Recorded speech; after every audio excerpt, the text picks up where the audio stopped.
Salut, j'espère que tu vas bien. On entame maintenant le deuxième mois. Et le deuxième mois, le thème, c'est ta relation avec la nourriture.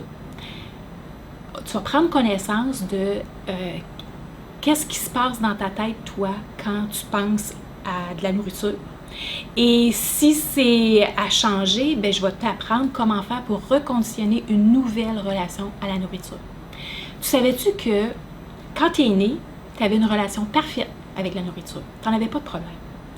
Ce qui s'est passé, c'est que tu as appris des choses. Donc, tes parents, ton environnement t'a fait manger d'une certaine façon en suivant des habitudes qu'eux autres avaient adoptées.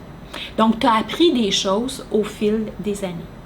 Maintenant, il y a des choses qui sont bonnes pour toi, peut-être que tu as pris des bonnes habitudes, puis il y a des choses que peut-être que ça va être à modifier, puis peut-être que tu n'en as pas pris conscience. Alors c'est là, dans cette semaine-là, tu vas prendre conscience des choses que tu n'as jamais pensé avant. Sur la prise de conscience que j'aimerais que tu aies aujourd'hui, c'est de te poser la question, c'est quoi mes défis reliés à la nourriture? Par exemple, est-ce que moi, mon défi, c'est de trop manger? Manger excès. Hein, c'est que je me prends une bonne grosse assiette. Là. Moi, j'aime ça, les buffets, là, hein, prendre une bonne grosse assiette, là, puis une deuxième, puis une troisième. C'est comme si j'ai pas de fond. Certaines personnes vont me dire ça, j'ai pas de fond. Est-ce que c'est d'avoir une dent sucrée? Okay? Moi, j'étais une personne qui mangeait pas beaucoup. Par contre, ce que je mangeais, c'était pratiquement juste du sucre. Moi, je pouvais manger là, du gâteau, là, pas de problème. Là. Me priver de manger de la viande, puis de manger du gâteau, puis de manger un gâteau complet, j'avais aucun problème avec ça. Ça veut pas dire que j'avais des bonnes habitudes. Voyez-vous comment calculer des calories puis avoir des bonnes habitudes de vie, c'est deux choses complètement séparées. Peut-être que votre défi, c'est que vous avez de la difficulté à suivre des règles de vie qui sont saines. C'est qu'à un moment donné, là, vous êtes motivé, vous dites oui, je comprends, je sais c'est quoi qu'il faut que je fasse, puis après ça, 2 jours après, vous revenez à vos vieilles habitudes. Donc c'est ça votre défi, c'est de suivre des règles de base. Peut-être que votre défi, c'est un trouble alimentaire, comme moi j'avais. Le trouble alimentaire, c'est que j'avais l'impression que je ne pouvais pas me contrôler. J'avais l'impression que... Puis ça se passait surtout lorsque j'étais tout seul, ou est-ce que j'avais l'impression que je devais me gaver, puis après ça, naturellement, je me sentais coupable, puis je passais à autre chose.